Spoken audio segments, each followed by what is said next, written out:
Assalamualaikum warahmatullahi wabarakatuh. Kami akan mempresentasikan hasil diskusi kami tentang kalkulus proporsi. Tapi sebelum itu, perkenalkan, nama saya Diani Putri Kusumaningrum 311910803. Dan perkenalkan rekan-rekan saya.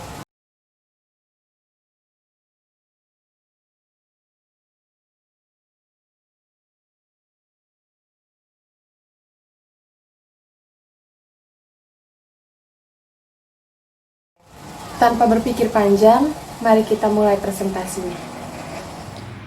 Baik, nama saya Muhammad Rifki. Izinkan saya untuk mempresentasikan materi pertama yang berjudul logika. Logika adalah metode atau teknik yang diciptakan untuk meneliti ketepatan penalaran serta mengkaji prinsip-prinsip penalaran yang benar dan menarikan kesimpulan yang absah. Ilmu logika berhubungan dengan kalimat-kalimat atau argumen dan hubungan yang ada di antara kalimat-kalimat. Tujuannya yaitu memberikan aturan-aturan sehingga orang dapat menentukan apakah suatu kalimat bernilai besar. Objek material dari logika itu ialah berpikir. Berpikir adalah kegiatan manusia dalam mengolah dan mengerjakan pengetahuan yang telah diperolehnya. Pengolahan ini dilakukan untuk mempertimbangkan, menguraikan, membandingkan, serta menghubungkan pengertian yang satu dengan pengertian yang lainnya. Dalam logika itu, berpikir dipandang dari sudut kelurusan dan ketepatannya. Oleh karena itu, berpikir lurus dan tepat menurut objek formal logika. Kapan suatu pemikiran disebut lurus dan tepat? Yaitu apabila pemikiran itu sesuai dengan hukum-hukum serta aturan-aturan yang ditetapkan dalam logika. Suatu jalan pikiran yang tepat dan jitu yang sesuai dengan patokan-patokan seperti yang dikemukakan dalam hukum-hukum logika. Bisa disebut juga logis. Lalu ada macam-macam logika. Yang pertama itu ada dua macam. Yang pertama adalah logika kodratiah, yang kedua logika ilmiah. Logika kodratiah adalah di mana akal dapat bekerja menurut hukum-hukum logika dengan cara yang spontan. Dalam hal tertentu, akal budi manusia dapat dipengaruhi oleh keinginan-keinginan dan kecenderungannya yang subjektif. Sedangkan logika ilmiah ini membantu logika kodratiah, di mana logika ilmiah ini memperhalus dan mempertajam pikiran dan akal budi. Karena bantuan logika ilmiah ini, akal budi dapat bekerja dengan lebih tepat dan lebih teliti. Secara umum, logika dibedakan menjadi dua, yaitu logika pasti yang meliputi logika pernyataan dan logika predikat. Kemudian logika tidak pasti yang meliputi logika samar atau kabur. Logika pernyataan membicarakan tentang pernyataan tunggal dan kata hubungnya, sehingga didapat kalimat menjemuk yang berupa kalimat deklaratif. Logika predikat menelaah variabel dalam suatu kalimat, kuantifikasi, dan validitas sebuah argumen.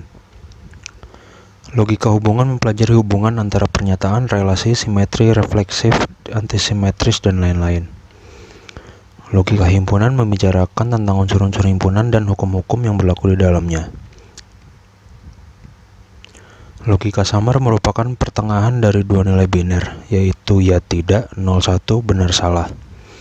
Kondisi yang ditunjukkan oleh logika samar ini antara lain banyak, sedikit, sekitar, sering, umumnya.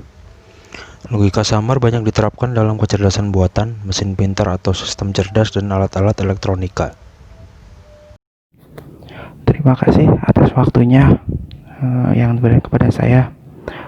Kali ini saya akan menjelaskan tentang pengertian regresi. Yang pertama, secara logika tradisional, pelopornya adalah Aristoteles. Terdiri dari dua ilmu, yaitu ilmu analitika dan ilmu dialektika. Ilmu analitika yaitu cara penalaran yang didasarkan pada pernyataan yang benar, sedangkan dialektika yaitu cara penalaran yang didasarkan pada dugaan. Untuk cara yang kedua pakai logika metafisis, dipelopori oleh F. Hegel. Menurut F. Hegel, logika dianggap sebagai metafisika di mana susunan pikiran dianggap sebagai kenyataan. Yang berita yang ketiga dengan cara logika epistemologi, diperkenalkan oleh F. H. Bradley dari tahun 1846 sampai 1924 dan Bernhard Bosanquet dari tahun 1848 sampai 1923 Masehi. Prinsip dari logika epistemologi ini adalah untuk mencapai pengetahuan yang memadai, pikiran yang logis, dan perasaan halus digabungkan. Selain itu, untuk mencapai kebenaran, logika harus dihubungkan dengan seluruh pengetahuan yang lainnya. Dan yang keempat, memakai cara logika simbolis. Pelopornya adalah Leibniz, De Morgan, dan Boole. Logika simbolis adalah ilmu tentang penyimpulan yang sah atau absah yang dikembangkan menggunakan metode matematika dan bantuan simbol-simbol khusus sehingga memungkinkan seseorang menghindari makna ganda dari bahasa sehari-hari. Terima kasih. Untuk selanjutnya saya serahkan kepada saudara moderator. Terima kasih atas waktunya. Saya Diani Putri Kusumaningrum akan menjelaskan pernyataan proposisi. Kata merupakan rangkaian huruf yang mengandung arti, sedangkan kalimat kumpulan kata yang disusun menurut tata bahasa dan mengandung arti. Di dalam matematika, tidak semua pernyataan yang bernilai benar atau salah saja yang digunakan dalam penalaran. Pernyataan disebut kalimat deklaratif, yaitu kalimat yang bersifat menerangkan, atau disebut proposisi. Sebuah proposisi atau statement ialah kalimat deklaratif yang memiliki tepat satu nilai kebenaran, yaitu benar dalam kurung B atau salah dalam kurung S. Kalkulus proposi atau disebut proporsional kalkulus merupakan metode untuk kalkulasi menggunakan proposi atau kalimat. Dalam kalkulus proposi, yang ditinjau adalah nilai kalimat deklaratif atau disebut true or false. Metode penggabungan kalimat dan penarikan kalimat berdasarkan kalimat tersebut.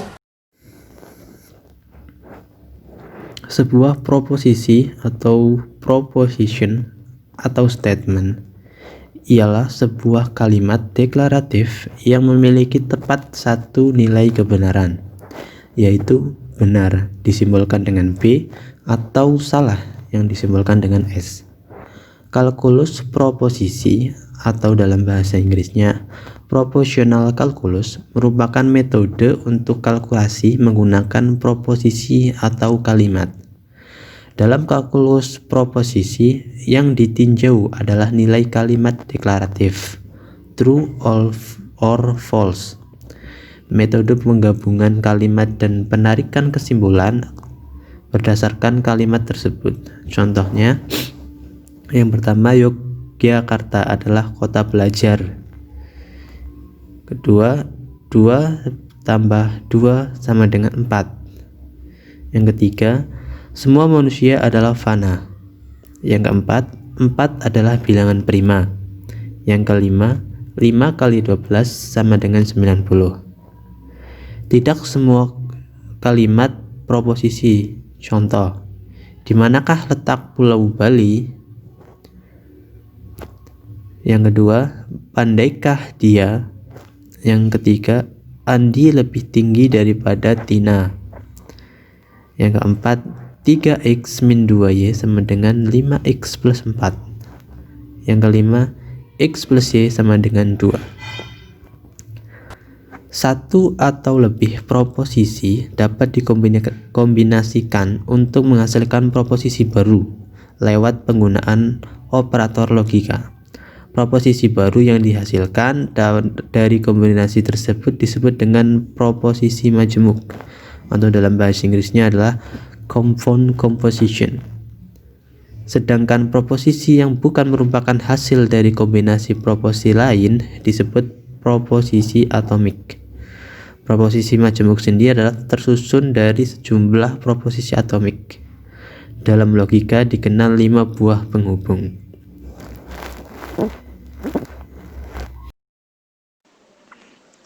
Baik, saya Rita Muhammad akan melanjutkan presentasi. dari slide 10. Di sini ada contohnya. Misalkan P menyatakan kalimat mawar adalah nama bunga, sedangkan Q-nya menyatakan kalimat apel adalah nama buah. Maka kalimat mawar adalah nama bunga dan apel adalah nama buah dinyatakan dengan simbol P dan Q. Contoh, misalkan P hari ini hari Minggu, dengan Q-nya hari ini libur. Nyatakan kalimat di bawah ini dengan simbol logika.